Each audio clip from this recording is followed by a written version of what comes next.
அன்பான உறவுகளுக்கு வணக்கங்க. அன்பை காணோம்னு தலைகீழ தேடுறாங்க, சுற்றுறாங்க, தவிக்கிறாங்க. என்ன பண்ணுறதுன்னு தெரியாமல் கண்மணிக்கு இப்போ தான் புரியுது அன்போட காதலோட அருமை. அவங்க துடிக்கிற துடிப்பு, தவிக்கிற தவிப்பு அவங்க அம்மாவுக்கு நல்லாவே புரியுது. என்னடி இப்படி எங்கடி போயிட்டாரு, எதுக்கடி நீ அப்படி திட்டின அந்த பிள்ளைய அப்படி சொல்ல. அம்மா நான் வேணும்னா திட்டினேன், ஹோட்டலாக மூடிட்டாங்க, அந்த ஆத்திரத்தில் திட்டிட்டேன், என்ன தான் பண்ணுறது, அவரால் தான். நான் சொன்னேன் கேட்டாரா, என்னடி பண்ணுவார் அவர், விறகடுப்பில் அவரால் முடியாதுல்ல, அவர் மேலே முழுக்க முழுக்க தப்பு சொல்லக்கூடாதுடி, அது புரியுதுமா, இப்போ அவர் எங்கேன்னு தெரியலம்மா, எனக்கு கஷ்டமாக இருக்குமா அப்படின்னு சொல்லிட்டு அலைஞ்சிக்கிட்டு இருக்கல. வேன் ஒன்று வருதுங்க.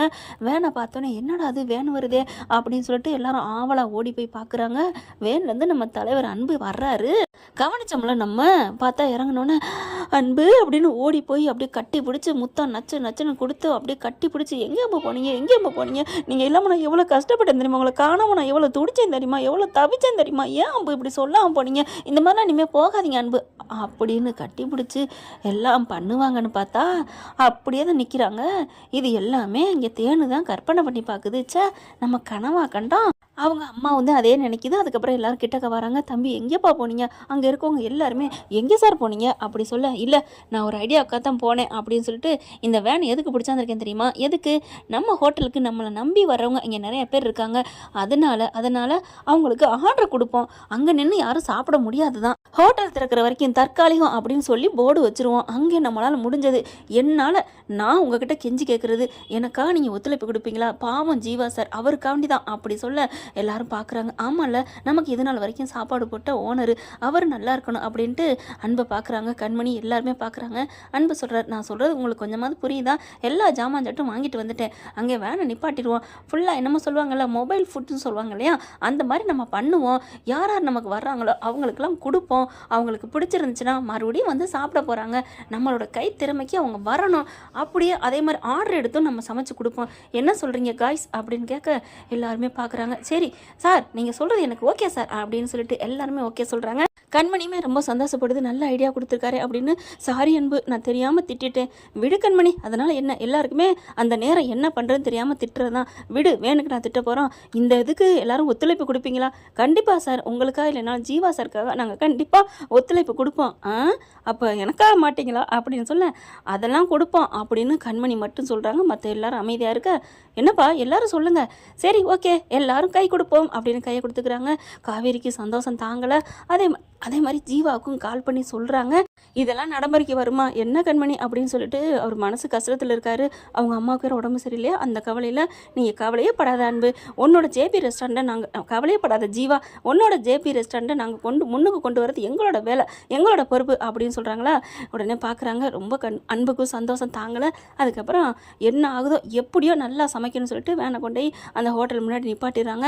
வேலையெல்லாம் சரூராக நடக்குதுங்க. டக்குன்னு பாட்டை போட்டு விட்டு சும்மா சூப்பராக போட வச்சு பண்ணுறாங்க. ஆனால் இந்த வாட்டி கமர்ஷியல் வைப்போமா வாங்குவோமா அப்படிங்கல அன்பு என்ன பண்ணுறாங்க, அடுப்புக்கிட்ட மட்டும் நான் வரல, நீங்கள் விறகு வைங்க, கீழே வைங்க, நமக்கு முன்னாடி இடம் இருக்குல்ல, அதெல்லாம் சரிப்பட்டு வராது, எல்லாம் திட்டுவாங்க, கமர்ஷியலே வாங்கிடுவோம் அப்படின்னு சொல்லிட்டு வேலை கொடுத்து அதே வாங்கிடுறாங்க. வாங்கிட்டு ஹோட்டலில் ஆரம்பிக்கிறாங்க. சூப்பராக எல்லோரும் சாப்பிட வராங்க. சாப்பாடை பார்த்துட்டு, என்னப்பா இவ்வளோ பிரமாதமாக இருக்குது, அந்த பெரிய பெரிய ஸ்டார் சொல்கிறாங்களே, அந்த ஸ்டார் ஹோட்டலோட இப்படி இருக்காதுப்பா, உங்களோட டேஸ்ட்டு சமையல் சூப்பர் அப்படின்னு எல்லாரும் சாப்பிட வர எல்லாரும் அங்கங்கே ரிவ்யூ கொடுக்குறாங்க. அந்த ஃபோனில் வந்து எடுப்பாங்க இல்லையா, அவர் மறுபடியும் சாப்பிட வராரு.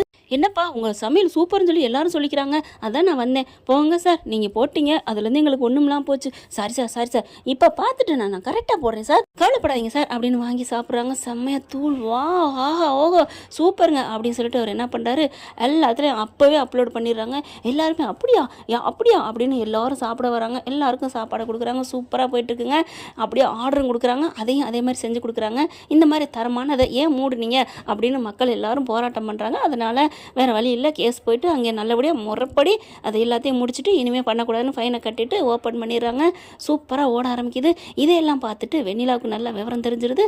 எல்லாம் பத்திரிக்கை எல்லாத்துலேயுமே வருதுங்க. நியூஸை பார்த்துட்டு அலறி அடிச்சுட்டு வெண்ணிலாவும் பாட்டியும் வராங்க. வந்தா வீட்டுக்குள்ள விடுவாங்களா என்ன? ஒன்னால தாண்டி எல்லாமே போச்சு, மரியாதையை வெளில பொடி அப்படின்னு கழுத்தோட பிடிச்சி வெளில கொண்டாந்து தள்ளி விடுறாருங்க. என்னங்க இப்படி போனால் நல்லா தானே இருக்கும். ஆனாலும் தள்ளி விட்ட கையோட கண்மணி கையை பிடிக்கிறாரு. என்னடி நீ இங்கே இருக்கியா அப்படின்னு அது கீழே விழுந்துக்கிட்டு கேட்குறா வெண்ணிலா கண்மணியை பார்த்துட்டு, ஏய் அப்படி தாண்டி இது என் பொண்டாட்டிடி, நான் என்ன வேணாலும் பண்ண வேண்டி அப்படின்னு சொன்னோன்னே அப்படியே கட்டி அணைக்கிறாங்க. அன்பு சாரி அன்பு, என்னை மன்னிச்சிரு அன்பு அப்படின்னு கட்டி பிடிக்க, அதனால் ஒன்றும் இல்லை விடு கண்மணி, நான் வேணா உங்கள் பாட்டிக்கிட்ட மன்னிப்பு கேட்கட்டுமா? அது பாட்டி நல்ல மனசாக இருந்தால் நீ மன்னிப்பு கேட்கணும், அவங்க மண்ணு மனசு இப்போ கிடக்குறாங்க பாரு, அந்த இதுக்கு அவங்க ஐயோ சாரி, மண்ணு கூட நம்ம மட்டமாக சொல்லக்கூடாது, மண்ணு நமக்கு தாங்குற பூமி, அதை விட இவங்க கேவலமானவங்க, அது நீ சாரியும் கேட்கணும் பூரியும் கேட்கணும், நீ விடு, இப்போ எனக்கு பூரி வேணும் வா சாப்பிடுவோம் அப்படின்னு கூட்டிகிட்டு போகிறாரு. பாட்டி வெண்ணிலாம் ஒருத்தர் அப்படின்னு பார்த்து முட்டிக்குதுங்க. என்ன ஃப்ரெண்ட் இப்படிலாம் போனால் நல்லா தானே இருக்கும். பார்க்கலாம் என்ன நடக்க போகுதுன்னு. இந்த பதிவு உங்களுக்கு பிடிச்சிருந்துன்னா அவங்க பொண்ணான கையில் ஒரு லைக்கை போட்டு சப்ஸ்கிரைப் பண்ணி ஆதரவு கொடுங்க அன்பு உறவுகளை. Thank you friend. இந்த வீடியோ உங்களுக்கு பிடிச்சிருந்தா தயவு செய்து லைக் பண்ணுங்க. இன்னும் அப்டேட்ஸ்க்காக சேனலை சப்ஸ்கிரைப் பண்ண மறக்காதீங்க. நம்ம கிட்ட இருக்க எல்லா சேனல்ஸோட லேட்டஸ்ட் வீடியோ அப்டேட்ஸ்க்காக மேல ரைட் சைடுல காட்டுற லிங்கை கிளிக் பண்ணி வாட்ஸ்அப் குரூப்ல ஜாயின் பண்ணுங்க. உங்களிடம் விடைபெறுவது நான் உங்கள் மெஹர்.